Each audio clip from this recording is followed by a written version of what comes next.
जय श्री कृष्ण। आप सभी का देव अमृत गंगा चैनल में हार्दिक स्वागत है। आज हम पितृपक्ष में गीता के 11वें अध्याय का क्या महत्व है उसके बारे में अध्ययन करेंगे।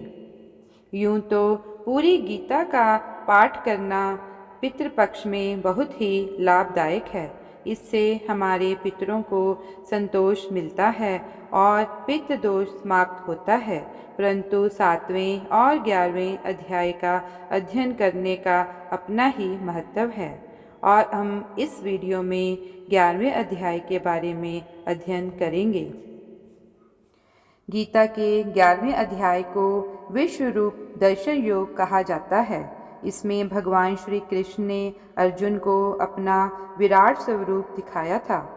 पितृपक्ष के संदर्भ में इसका विशेष महत्व माना जाता है। जब मनुष्य पितरों का स्मरण करता है तो वह भी विराट शक्ति, अनंत रूप और ब्रह्मांडीय स्वरूप की ओर उन्मुख होता है। यह अध्याय आत्मा को समझने और परलोक के सत्य को जानने में सहायक है। पितृपक्ष में हम पितरों के प्रति विनम्र होकर तर्पण करते हैं। 11वां अध्याय हमें यह सिखाता है कि ईश्वर के विराट स्वरूप के आगे मनुष्य का अहंकार तुच्छ है। यह भाव पितरों के प्रति श्रद्धा और विनम्रता को गहरा करता है। अर्जुन ने जब विराट रूप देखा तो उसका हृदय भय और भक्ति से भर गया। पितृपक्ष में जब हम पितरों को अर्पण करते हैं तब यह अध्याय हमें याद दिलाता है कि सब आत्माएं परमात्मा में ही लीन होती हैं। गीता का यह अध्याय हमें यह सिखाता है कि सारा संसार क्षण भंगुर है और परमात्मा ही शाश्वत है। पितृपक्ष में यही भाव आता है कि शरीर नश्वर है, आत्मा अमर है। जब हम पितरों का श्राद्ध करते हैं तब यह अध्याय हमें यह समझाता है कि आत्मा परमात्मा का अंश है और सबका अंतिम गंतव्य वही विराट ईश्वर है। हम पितरों का श्राद्ध करते हैं तब यह अध्याय हमें यह समझाता है कि आत्मा परमात्मा का अंश है और सबका अंतिम गंतव्य वही विराट ईश्वर है। इसलिए पितृपक्ष में गीता के 11वें अध्याय का पाठ और श्रवण करने से पितरों की आत्मा को शांति मिलती है और साधक के भीतर भी विराट ईश्वर के प्रति श्रद्धा और भक्ति बढ़ती है।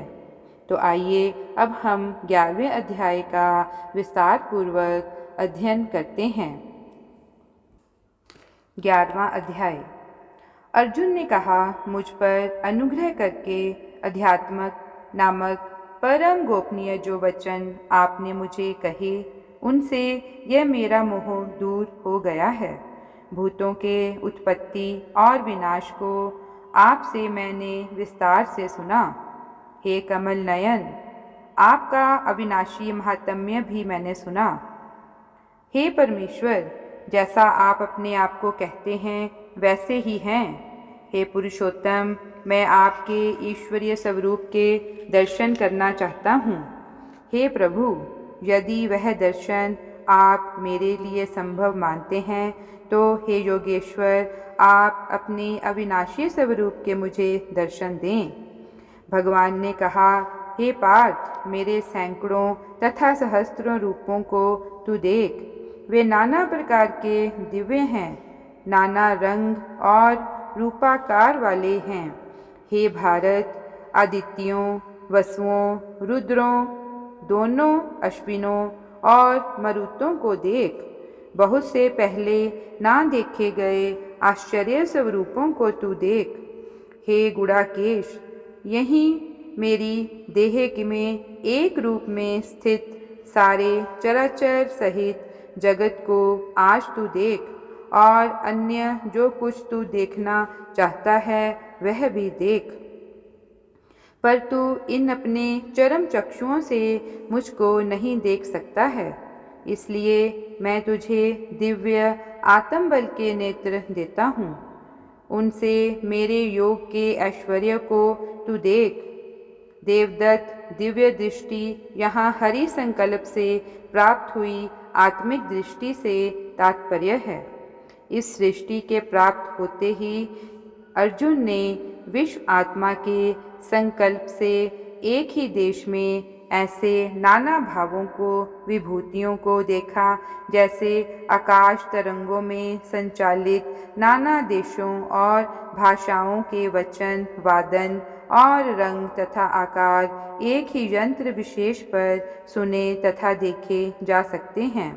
संजय ने कहा, हे राजन, ऐसा कहकर उसके पश्चात महायोगेश्वर श्री हरि ने अर्जुन को अपना परम ईश्वरीय स्वरूप दिखाया। भगवान का तेजोमय विराट स्वरूप जिसमें सारा विश्व विद्यमान है और जो नियम रूप कालमय रूप है, जिसमें सब उत्पत्ति, लय और कार्य कारण का चक्कर चल रहा है, वह महाराज ने दिखाया। जैसे एक ही आकाश रूप मूल पदार्थ के नाना लोक लोकांतर आदि परिणाम हैं, ऐसे एक ही विश्व इच्छा से असंख्य विकास हो रहे हैं। भगवान का ऐसा स्वरूप बौद्धिक नेत्रों से और दिव्य आत्मिक नयनों से देखा जा सकता है। उस अनेक मुख और आँखों वाले, देखने में अद्भुत, अनेक दिव्य आभूषण युक्त, अनेक दिव्य शस्त्र अवलंबन किए हुए, दिव्य माला और वस्त्र सहित दिव्य सुगंध के सुलेप से सुसज्जित, सर्व प्रकार से आश्चर्यमय, सब और मुख वाले अनंत देव को अर्जुन ने देखा। आकाश में सहस्त्रों सूर्य यदि एक समय उदय हों, जैसी उनकी एकीभूत ज्योति होवे, वैसा उस महात्मा का प्रकाश था। वहाँ देवादिदेव के शरीर में अर्जुन ने तब अनेक प्रकार से बटा हुआ सारा जगत एक रूप में विद्यमान देखा। तब आश्चर्यचकित, रोमांचित हुए अर्जुन ने हाथ जोड़कर और श्री कृष्ण देव को सिर झुकाकर कहा, हे देव, मैं आपकी देह में सब देवों को देख रहा हूँ और भूतों के विशेष संगों को, कमल आसन पर बैठे हुए ईश ब्रह्मा को, सब ऋषियों को और दिव्य नागों को मैं देख रहा हूँ। अनेक भुजा, उदर, मुख, नेत्र वाले और सर्व प्रकार से अनंत स्वरूप आपको मैं देख रहा हूँ। हे ईश्वर, हे विश्व के ईश्वर, हे विश्व रूप, आपके आदि, मध्य और अंत को मैं नहीं देखता हूँ। मुक्त युक्त, गधाधारी, चक्रधारी, तेज के पुंज, सब ओर से प्रकाशमान, कठिनता से दिखने वाले, सब ओर से दीप्त अग्नि, सूर्य की ज्योति के सदृश और अपरिमित आपको मैं देखता हूँ। जैसे स्वपन अवस्था में अपने भीतर एक ही भाग में अनेक रूप, रंग, आकार, प्रकार, सरिता सागर, गिरि पर्वत, भूमि क्षेत्र आदि और तारागण आदि सहित आकाश और शब्द आदि विषयों की अंतःकरण में प्रतिबिंबित रूप से प्रतीति होती है, ऐसे ही समाधि में भी सद्भावों की उपलब्धि अपने में ही हो जाती है। इसी प्रकार की प्रतीति अर्जुन को देवदत्त दिव्य योग में भगवान के स्वरूप में हुई। आपको जानने योग्य परम अक्षर, इस विश्व का परम आधार, अविनाशी, सदा रहने वाले, धर्म का रक्षक और सनातन परम पुरुष मैं मानता हूँ। आदि, मध्य और अंत रहित, अनंत शक्ति युक्त, अनंत भुजा वाले, चंद्र सूर्य सदृश नेत्र वाले, अग्नि समान तेजोमय, मुखवान, अपने तेज से इस सारे विश्व को तपाते हुए आपको मैं देख रहा हूँ। आप एक ने ही धूलोक, पृथ्वीलोक, यह अंतरिक्ष लोक और सब दिशाएं व्याप्त की हुई हैं।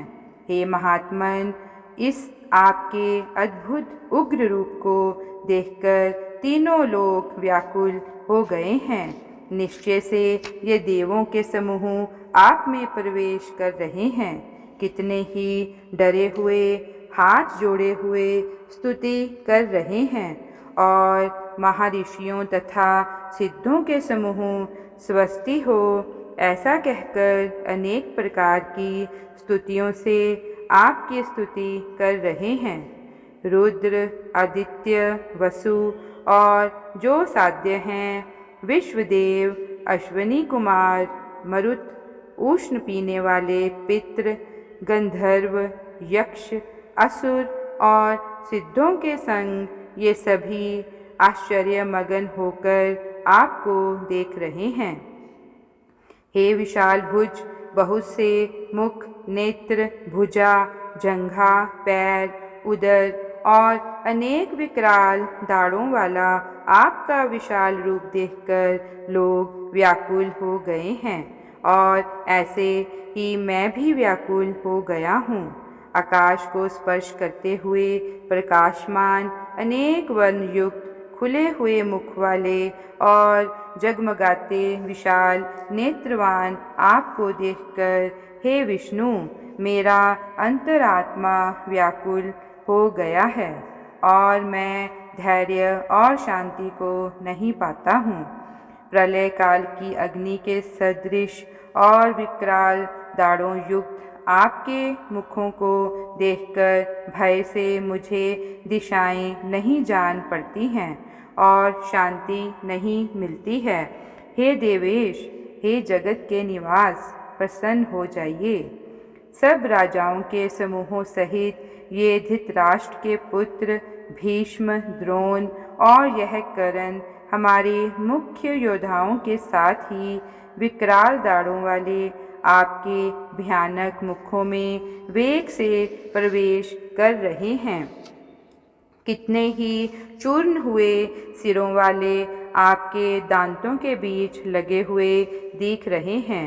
जैसे नदियों के बहुत बड़े जल वेग समुद्र ही की ओर मुख किए हुए बहते जाते हैं, इसी प्रकार यह मनुष्य लोक के वीर आपके दहकते हुए मुखों में प्रवेश करते जाते हैं। जैसे पतंग अपने नाश के लिए बड़े अधिक वेग से धधकती हुई आग में कूदते हैं, ऐसे ही अपने नाश के लिए बढ़ी हुई गति वाले ये लोग भी आपके मुखों में प्रवेश कर रहे हैं। सब लोगों को सब ओर से अपने दहकते हुए मुखों से निगलते हुए आप चाट रहे हैं।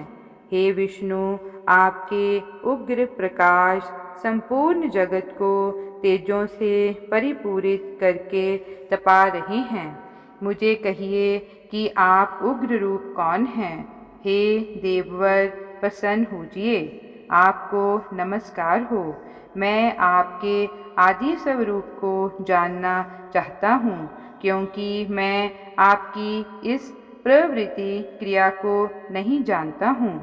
भगवान ने कहा, लोकों का नाश करने के लिए अधिक बड़ा हुआ मैं काल हूँ, जगत के नाश का नियम हूँ। लोगों को नाश करने के लिए इस काम में लगा हुआ हूँ। प्रत्येक सेना में जो ये योद्धा लोग खड़े हैं, तेरे अतिरिक्त वे सब नहीं रहेंगे, तेरे बचाने पर भी मर जाएंगे। इस कारण तू खड़ा हो, यश को प्राप्त कर, शत्रुओं को जीतकर धन धान्य से भरे हुए राज्य को भोग। ये लोग तो पहले ही मुझसे ईश्वरीय नियम से हनन हो चुके हैं। हे सव्य सांची, अब तू केवल निमित्त मात्र ही हो जा। द्रोण, भीष्म, जयद्रथ, कर्ण और अन्य भी योद्धा वीर मैंने हनन कर रखे हैं।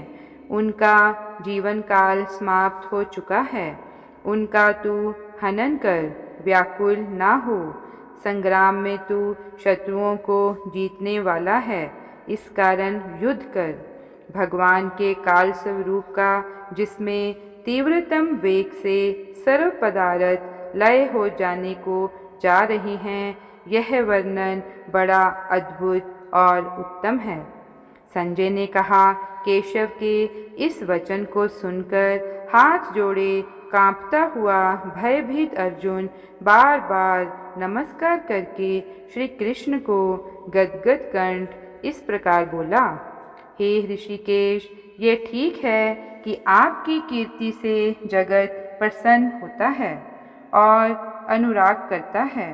भयभीत राक्षस लोग दसों दिशाओं को भागते जाते हैं और सिद्धों के सब समूह तुझे नमस्कार करते हैं। सबसे बड़े ब्रह्मा के भी आदिकर्ता आपको हे महात्मन कैसे न जन नमस्कार करें। हे अनंत, हे देवेश, हे जगत के निवास, आप प्रकट हैं, अप्रकट हैं और इससे भी जो ऊपर है वह हैं। आप आदि देव हैं, पुरातन पुरुष हैं। आप इस विश्व का परम आधार हैं। आप सबको जानने वाले हैं और जानने योग्य भी आप ही हैं तथा आप परम धाम हैं। हे अनंत रूप, यह विश्व आपसे ही विस्तृत हुआ है। वायु, यम, अग्नि, वरुण, चंद्र, प्रजापति और प्रपितामह आप हैं। आपको सहस्त्रों बार नमस्कार हो और भी अधिक बार नमस्कार हो। हे सर्वस्वरूप, आगे से, पीछे से और सब ओर से आपको नमस्कार हो। आप अनंत बल और अपरिमित शक्ति हैं, सब में विद्यमान हैं, इसलिए आप ही सर्वस्वरूप हैं। आपकी इस महिमा को ना जानते हुए मैंने प्रमादवश अथवा प्रेम से सखा मानकर आग्रहपूर्वक जो कहा, हे कृष्ण, हे यादव, हे मित्र, और जो कुछ हंसने के, खेलने के समय, घूमने में, सोते समय, भोजन काल में, अकेले तथा जन समुदाय के सामने मैंने आपकी अवज्ञा की है, तेरा अपमान किया है, वह आप अपार पुरुष से मैं क्षमा करवाता हूँ। आप जंगम स्थावर जगत के पिता हैं, इसे के पूज्य हैं और सर्वश्रेष्ठ गुरु हैं। आपके समान ही कोई नहीं है तो अधिक कोई कैसे हो सकता है। तीनों लोकों में अतुल्य प्रभाव वाले हैं, इसलिए साष्टांग नमस्कार करके स्तुति योग्य आप ईश्वर को मैं प्रसन्न करता हूँ। हे देव, जिस प्रकार पिता पुत्र के, मित्र मित्र के और प्रेमी प्रेम पात्र के अपराध को सहन करता है, इस प्रकार आपको मेरे अपराध सहन करने चाहिए। पहले ना देखे हुए आपके रूप को देखकर मेरा हृदय प्रसन्न हो गया है, परंतु फिर भी भय से मेरा मन व्याकुल हो रहा है। हे देव, वही अपना पहला रूप मुझे दिखाइए। हे देवेश, हे जगन्निवास, प्रसन्न होजिए। मुकुट सहित गदा चक्र हाथ में धारण किए हुए उसी प्रकार के आपके पहले रूप को मैं देखना चाहता हूँ। हे सहस्रभुज, हे विश्वमूर्ति, उसी पहले चतुर्भुज रूप से प्रकट हो जाइए। श्री भगवान ने कहा, हे अर्जुन, मैंने प्रसन्न होकर आत्म बल से यह अपना तेजोमय सर्व स्वरूप अनंत आदि और परम स्वरूप तुझे दिखाया है। वह मेरा रूप तुझसे अतिरिक्त दूसरे ने पहले नहीं देखा। हे कुरुओं में उत्तम वीर, तेरे से भिन्न किसी अन्य से, ना वेदाध्ययन से, ना यज्ञ से, ना शास्त्र पाठ से, ना दानों से, ना क्रियाओं से और ना घोर तपों से मैं ऐसे रूप वाला मनुष्य लोक में देखा जा सकता हूँ। इस प्रकार के मेरे इस घोर रूप को देखकर तू घबरा मत और मोह में ना पड़। भय रहित प्रसन्न मन हो और फिर मेरा वही रूप यह तू देख। संजय ने कहा, वासुदेव ने ऐसा कहकर अर्जुन को फिर अपना रूप दिखाया और फिर उस शांत मूर्ति महात्मा ने डरे हुए उस अर्जुन को आश्वासन दिया, धैर्य बंधाई। अर्जुन बोला, हे जनार्दन, आपका यह शांत मनुष्य रूप देखकर अब मैं स्वस्थ हो गया हूँ, चैतन्य हो गया हूँ और ठीक सावधान हो गया हूँ। भगवान ने कहा, मेरा जो रूप तूने देखा है उसके दर्शन बहुत ही दुर्लभ हैं। देव भी इस रूप के दर्शनों की सदा अभिलाषा करते रहते हैं। जिस प्रकार तूने मुझे देखा है उस प्रकार मैं वेदों से, तप से, दान से तथा यज्ञ से नहीं देखा जा सकता।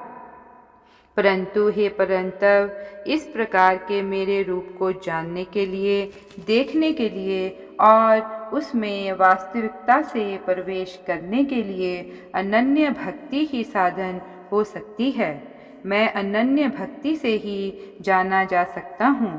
हे पांडव, जो जन मेरे कर्म करने वाला, अपने सब कर्म मुझे समर्पण किए हुए है, मुझ में परायण है, मेरा भक्त है, आसक्ति रहित है और सब प्राणियों में निर्वैर है, वह मुझको ही प्राप्त है। ओम तत्सत। इस प्रकार श्रीमद् भगवद गीता रूप उपनिषद ब्रह्म विद्या अंतर्गत योग शास्त्र में श्री कृष्ण अर्जुन संवाद का विश्व रूप दिव्य योग नामक 11वां अध्याय समाप्त हुआ। ओम नमो भगवते वासुदेवाय नमः। ओम नमो भगवते वासुदेवाय नमः।